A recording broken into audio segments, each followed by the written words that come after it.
Dior Revamps NYC Flagship Store, Cosmo's 60th anniversary, and Elle's new fashion line. New York's fashion scene just got a major upgrade, but is luxury retail still relevant? Dior's NYC Flagship Store gets a jaw-dropping transformation. Hold on to your handbags, fashion lovers. Dior has just unveiled a 4-story masterpiece on Madison Avenue, redefining luxury shopping. The newly reopened House of Dior New York isn't just a store. It's a full-blown sensory experience. Designed by architectural maestro Peter Marino, the space blends minimalist elegance. Think warm neutrals and soft lighting, with a show-stopping diorama exhibit showcasing the brand's iconic archival designs. But here's where it gets controversial. In an era where online shopping dominates, does a physical store with a dedicated Dior Spa and fragrance lounge still matter? Critics might call it excessive, but Dior's bet on immersive retail could rewrite the rules of luxury. Cosmopolitan's 60th anniversary. Margaret Qualley gets real about love, and why her take might surprise you. Cosmopolitan isn't just celebrating 6 decades, it's sparking conversations. For its milestone issue, Margaret Qualley graces the cover, opening up about her marriage to Jack Antonoff with refreshing candor. "I used to shapeshift in relationships," she admits, "but with Jack, I'm finally myself." Her revelation, comparing Antonoff to her childhood crush, Adam Sandler, is equal parts quirky and profound. But here's the twist. In a world obsessed with #relationship goals, does Qualley's perfect match narrative pressure us to romanticize authenticity? The feature, styled in dreamy Versace and chrome hearts, is a visual feast, but it's her raw honesty that'll make you rethink modern love. The Devil Wears Prada 2 recreates the Met Gala, but can it capture the original's magic? Florals? For a movie sequel? Bold move. The Devil Wears Prada 2 just staged its own Met Gala-esque spectacle at the American Museum of Natural History, complete with Meryl Streep's icy glare and Stanley Tucci's signature wit. While the scene, featuring Ciara and Ashley Graham in full glam, has fans buzzing, skeptics are side-eyeing the premise. Let's be real. The 2006 original is a cultural landmark. Can a sequel, no matter how star-studded, ever live up to Miranda Priestley's legendary eye roll? Spoiler. We're secretly hoping for another cerulean sweater monologue. Elle's new fashion line, affordable luxury or fast fashion in disguise. Elle just dropped a bombshell, a namesake clothing line at Bloomingdale's, blending office-ready suiting and weekend denim with prices starting at $40. The collection's mix of timeless neutrals and playful sequins screams elevated basics, but here's the debate. Is this a win for accessible style, or does it dilute Elle's high fashion credibility, with plans to expand to QVC and HSN? The brand's democratizing fashion, but at what cost? Love it or hate it, the line's gold button blazers and slouchy totes are already selling fast. Final question. Are physical stores like Dior's Flagship the future of luxury, or just a nostalgic flex? And does Elle's foray into affordable fashion risk alienating its glossy editorial roots? Sound off below. We're ready for a fiery comments section. Additional reporting by Katie Bradshaw. Follow Erin Royce, Brooklyn-based fashion obsessive and self-proclaimed shoe addict, for more hot takes at Erin Jade Royce. Exploring the luxurious new Dior flagship on 57th Street. Imagine stepping into a world where luxury meets nature, where art and fashion intertwine to create an unforgettable experience. This is exactly what the House of Dior has achieved with its new flagship store on 57th Street and Madison Avenue in New York City. The store, which opens its doors on Wednesday, is not just a boutique. It's a destination for inspiration, art, and creativity. But here's where it gets controversial. While some might argue that this level of opulence is unnecessary, others see it as a testament to Dior's commitment to timeless elegance and modern innovation. Let's dive in and explore the details. The House of Dior New York is a nod to the brand's rich history, dating back to 1948 when Christian Dior established his U.S. presence with a Fifth Avenue store.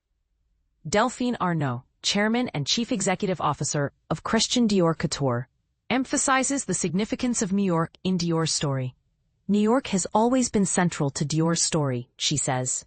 Rather than having large open spaces, the The flagship is gracefully segmented into a series of elegantly furnished rooms for different categories, creating a sense of intimacy and discovery.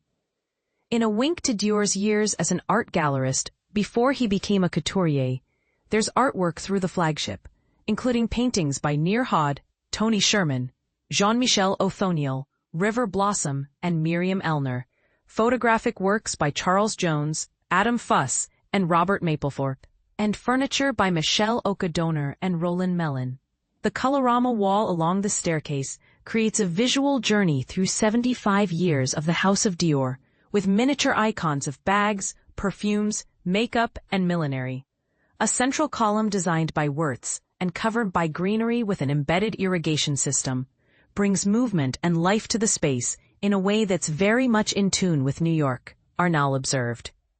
Monsieur Dior was a passionate gardener, and Jennifer Steinkamp's tree feels like a dreamscape tribute. Her work plays with time, space, and memory.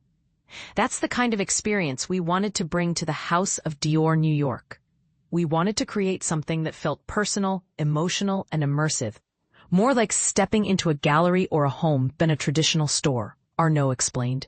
Every detail, from Marino's architecture to exclusive pieces designed just for New York, reflects Dior's commitment to timeless elegance and modern innovation, said Arnault. The flagship wraps around the corner of 57th Street and Madison, with entrances on 57th Street. One entrance leads to women's leather goods and accessories, fine jewelry, and the La Collection Privé Christian Dior fragrance in an adjoining enclave. Another leads to men's leather goods, ready-to-wear, and shoes, and there is a third entrance for the Dior Maison boutique. Warm and soothing neutral tones permeate the interiors, permitting the products to project.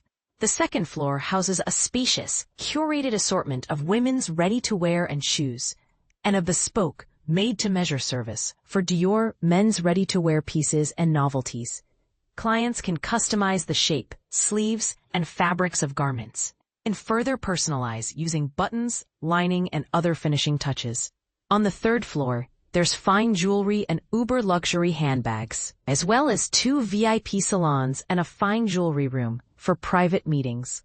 On the fourth floor, there's the Dior Spa New York, for facial and body treatments from wellness experts, with 3 single spa rooms and 1 double spa. In tandem with the flagship opening, new ready-to-wear silhouettes, a special bar jacket, a pink satin Lady DeJoy handbag embroidered with beads and pearls, and Travail's heeled sandals to style with it, are being introduced. Also offered, Dior's classic accessories, the Lady Dior handbag, book tote, silk scarf, and various items in Dior's New York newspaper print. Also available, a pair of Jean Dior slingbacks with a special New York House of Dior stamp. In the men's collection, Dior's signature B27 sneakers are reimagined in red and gray with distinctive House of Dior New York branding on the heels, reflecting Christian Dior's inaugural Paris show and his first New York City visit in 1947. Only 47 pairs of these sneakers will be available. Adding to the exclusive men's offer is a t-shirt from the Fall 2025 collection displaying the slogan, "Departure is your Dior." And 2 made-to-measure suits with modern twists are being pre-lodged at the flagship. Transformed in pink and blue sapphires, bracelets and rings from Victoire de Castellan's Bois de Rose fine jewelry line have been created for the flagship, and the Chiffre Rouge timepiece has been reimagined for the flagship with a rose gold bezel and bumper. In addition, the House of Dior New York flagship is one of the first locations to offer a new upcycled line for Dior Maison, dubbed B Dior. Clients can find one-of-a-kind pieces, mirrors, trays, baskets, and cushions, created with elements that have been re-employed from noble fabrics and leather pieces from our archives, Arnault said. For the project, Arnault asked Marino to reflect New York's energy while honoring Dior's roots. The result is an architectural language that Arnault believes feels both grand and deeply human. The 57th Street flagship replaces Dior's temporary location on 59th Street and 5th Avenue. What's special about Peter is that he doesn't repeat formula, Arnault said. He responds to the city, to the building, and to the soul of the brand in each location. He knows our house inside out, and like no other knows how to enhance, re-enchant and revisit our codes, our history, and our unique heritage with an incomparable creative vision that is constantly being reinvented. Marino has been working with Dior since 1994. While products are king, the Dior flagship maintains a degree of uncommercialization, Marino suggested. It turns out that the corner of 57th and Madison Avenue receives what for New York City is an inordinate amount of sunlight, said Marino, who happens to live on 57th Street, a block and a half from the flagship. So I suggested to the team, why don't we plant a garden in the store on the corner of 57th and Madison? Nobody does that. With the stores he designs, Marino wants light to enter in. Remember, the only true two luxuries that you could possibly have in a city like New York are light and space. And we've tried to blow out the Dior building to the extent possible to give customers both light and a feeling of space. Because otherwise, it doesn't say luxury, Marino said. At the Dior flagship in Paris on Avenue Montaigne, which Marino redesigned 3 years ago, you enter into a double-volume space. I wanted that same spatial release in New York, he said. To get that, I had to remove a full concrete slab of the office building above, which left us with a giant structural column, 22 feet tall, that looked a bit odd. But this has been surrounded by greenery and vines. Going all the way up, it will be forever green. Also visible through the window is a water wall system from Austria, and the Claude Lalonde bench of ginkgo leaves, surrounded by large bouquets of Dior-esque flowers. The al fresco motif, Marino said, relaxes people, makes them smile, makes them feel like they're not in a dry, conservative, commercial atmosphere. Remember, it's Dior.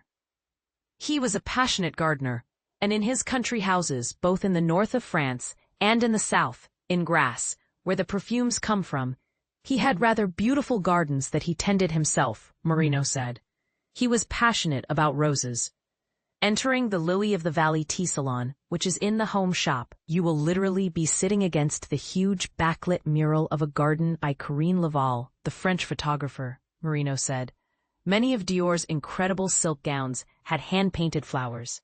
All that kind of romance we're trying to bring back while cutting a little bit of the commercialism that many modern stores. Exploring Dior's new flagship, a luxury shopping experience. Imagine transforming a simple shopping trip into an all-day extravaganza. That's exactly what Dior has done with its newly reopened New York flagship, the House of Dior. As the luxury market faces economic headwinds, brands are doubling down on creating unforgettable in-store experiences, and Dior is leading the charge with its latest flagship store, a sprawling 4-floor marvel designed by the renowned Peter Marino. But here's where it gets controversial. Is this the future of luxury retail, or just a fancy gimmick? Let's dive in and explore. Nestled at the corner of 57th Street and Madison Avenue, just a stone's throw from where Christian Dior first made his mark in the U.S. in 1948, stands the newly unveiled House of Dior. This isn't just a store, it's an experience. Spread across 4 floors, it offers a tantalizing mix of ready-to-wear clothing, accessories, fine jewelry, and menswear. But that's just the beginning. There's also a standalone Dior Maison boutique, a first of its kind, and a serene Dior Spa on the 4th floor, the first Dior Spa in the United States. The spa is a haven of relaxation, offering bespoke facials that combine cutting-edge skin therapy techniques like cryotherapy, LED lights, lymphatic drainage, and microcurrent technology. All of this is paired with Dior's luxurious skincare products, ensuring a truly indulgent experience. And this is the part most people miss. The spa isn't just an add-on, it's a key part of the overall shopping experience, encouraging customers to spend more time in the store. Christian Dior himself had a deep love for New York, often referring to it as one of the great capitals of the world. In his memoirs, he wrote about his awe and wonder upon first seeing the city, a sentiment that the House of Dior beautifully reflects. The space is warm and inviting, with interiors that echo Dior's homewares collection. Its first floor is dedicated to leather goods, fine jewelry, and menswear, while the second floor showcases women's ready-to-wear and shoes. The 3rd floor is reserved for VIP salons and a dedicated fine jewelry room. And the fourth floor is home to the Dior Spa, where shoppers can unwind before, after, or even instead of shopping. This new flagship store is a clear indication of a shift in luxury shopping. Stores are no longer just places to buy things. They're destinations to spend an entire afternoon in. Prada, for instance, is rumored to be opening a cafe across from the famous Finelli Cafe in Soho. Meanwhile, Printemps, the luxury retailer on Wall Street, has gone viral for its stunning interiors and numerous dining options. The message is clear. Luxury shopping is moving offline, and it's all about the experience. But here's a thought-provoking question for you. Is this shift sustainable, or will it fizzle out like so many other trends? Share your thoughts in the comments below, and let's spark a discussion. Whether you love it or hate it, one thing is for sure. The House of Dior is setting a new standard for luxury retail.